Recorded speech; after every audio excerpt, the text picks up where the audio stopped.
All right, hello everyone, and I've got a couple packages here that just showed up in the mail.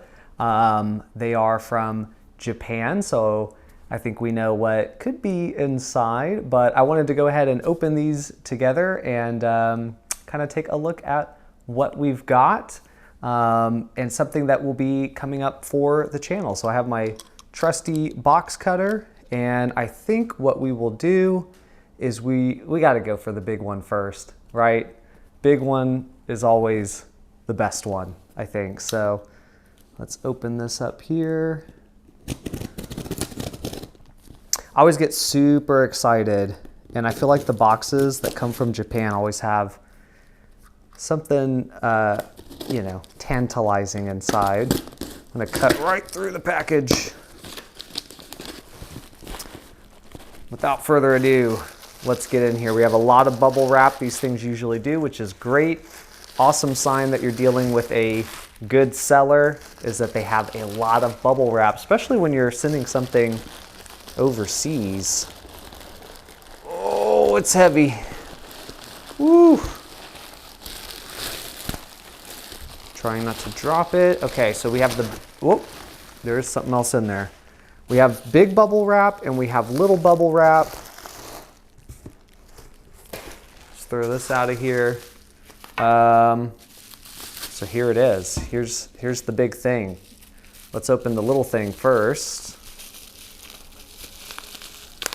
I'm just gonna rip into it. And this is really gonna be the least exciting of all of the things that we're opening today, I can tell you that. But it will give you an idea of what we've got in here. So that is what we have. It says Mamiya on it. And it is a basically protector plate. I don't know why that one came separate, but there it is. I guess we'll just stick it down here. Now for the real item that we're really interested in here. And not only is it bubble wrapped with a small bubble wrap, it's also in a baggie. Look at that.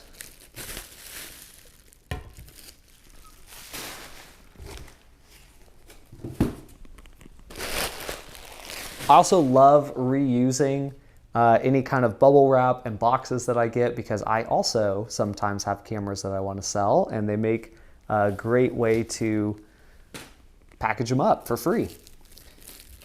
So you can probably already see what we've got here. Let's see if we can get into this last bit of packaging. They do think about you. Looky here. Ooh. So what we have, ladies and gentlemen, and this is the first time I'm seeing it, but we have a Mamiya RZ67 Pro 2 that I just picked up.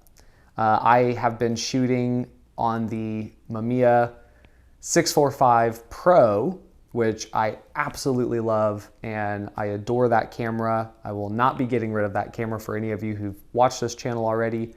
But I think there's a place for this as well, especially as we're moving into some more studio style portraits. And I'm gonna check the condition here. It looks like it's got it's got some wear, but it actually looks pretty good overall. That is a huge mount. This is the kind of mount that Sony does not have. I shoot Sony, and that's a baby compared to this one. Ooh. I do love that it also came with the back plate for this back, which unfortunately we have the Pro 2, and this also has the Pro 2 winder, but this back is a regular back, so it's not the Pro 2 back. But that's not a big deal because my understanding is the difference really is just whether you have an additional frame counter. So our top pops up nice and easy. And there's supposed to be a little, oh, that is so much. Okay, so I have a waist level viewfinder for the Mamiya 645 Pro. Never ever use it. Or I mean, I personally don't ever use it because it is so hard to open up this little pop-up here, the magnifier. But on the Pro, or on the RZ, they kind of solved that. So that might make it a little bit more interesting to utilize. Let's check these bellows real quick. Ooh, those are looking good. No damage whatsoever to the bellows. They look great. Heck yeah. That looks awesome. Okay, so we have the RZ67. They weren't kidding. This thing is a beast. It's heavy as hell. Okay, whew. So let's stick that there. Now, as you might guess, box 2 is related to box 1, and it includes the one item that we're missing here.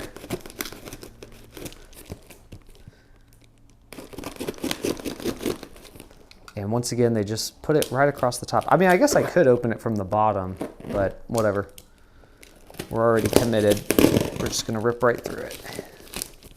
Oh, you know what would be smarter? Is I guess I could just like barely cut it, pull that out, and then do the big cut. And do the big cut. Okay. So we have some different kind of bubble wrap, but same sort of setup. And I've seen sellers do this quite a bit, where they have like, it's almost like it's encased in another suspended with, it's a bubble wrap suspended within bubble wrap.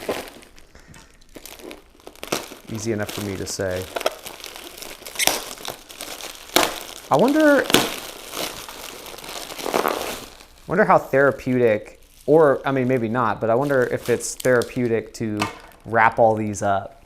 Like I could see working at a camera shop and having to like package items and just kind of having fun doing it, but maybe that's just me. Maybe I'm weird that way.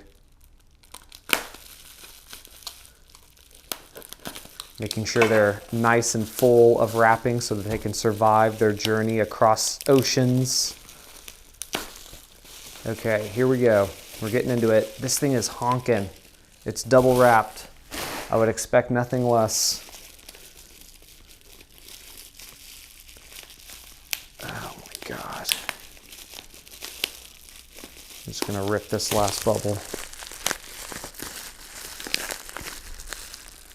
This seller doesn't care about our satisfaction though. They don't have a little note that says that they do. Here we go.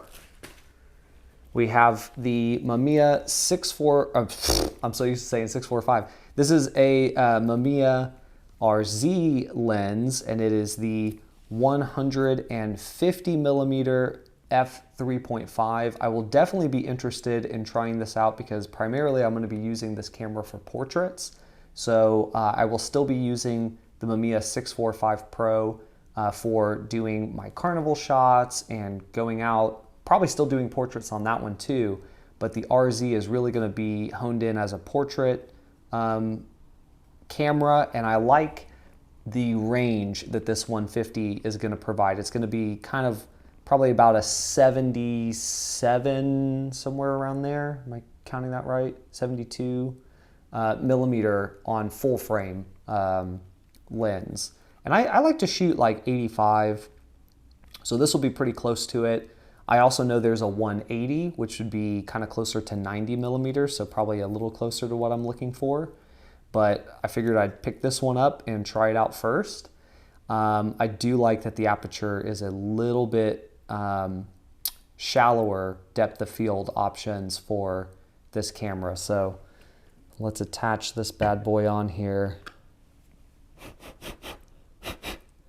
Really, oh man. This glass is nice. I probably can't do it justice showing it on the camera, but perhaps down the road we'll give it a look-see. And bear with me as I put these things on. This is the first time I've ever even touched a Mamiya RZ67. So I'm guessing we line this bad boy up here. And then do we need to rotate it? I don't think we do. I think it just goes on. Boom. I could go work out with this. Lift weights. I'll probably ditch the waist level. I mean, I'll probably ditch the winder because I think, oh, no. I can use batteries. I don't have to use, okay, well, I might keep it.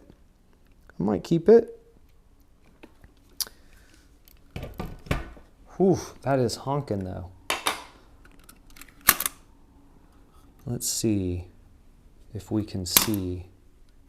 We can see. Interesting. Ooh, that is, oh, that is a lot nicer to focus than the 645 that I've got there. I'm liking that. Look at that. Dang. Okay. I'm pretty excited about this. So anyway, that is what we have for today. We've got the Mamiya RZ67 with a 150 millimeter lens. I will possibly be picking up a 180 lens, but I have a portrait shoot that's coming up that I'm shooting on film. So I will bring this camera along as well and do a couple shots and see how I feel about the 150 millimeter range, and potentially I might pick up a 180, we'll see. I would also really love to get my hands on the 110 2.8 on this camera. A little bit wider than I like to shoot in the studio, but I think it would just be kind of a cool lens to have in general. So yeah, that is what we have.